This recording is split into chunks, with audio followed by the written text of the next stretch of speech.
কথাতে আছে, মন থেকে যেটা চাওয়া হয় পৃথিবীর কোনো শক্তি পারে না সেটাকে আটকাতে। হ্যাঁ, ঠিকই ধরেছেন।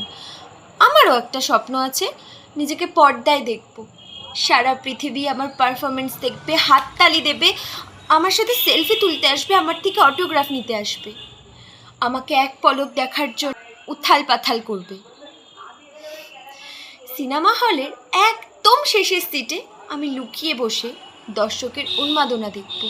আমার চোখের জলে আমার মা বাবার সমস্ত দুঃখ, কষ্ট, গ্লানি। ও, আপনাদের তো বলা হয়নি, গত বছর করোনা মহামারী আমার মা বাবা দুজনকেই কেড়ে নিয়েছে, সাথে আমার স্বপ্ন, আমার আত্মবিশ্বাস সব কেড়ে নিয়েছে। আমি পারিনি তাদেরকে প্রমাণ করতে আমি তাদের যোগ্য সন্তান, আমি পারিনি। আজকেই শেষ সুযোগ।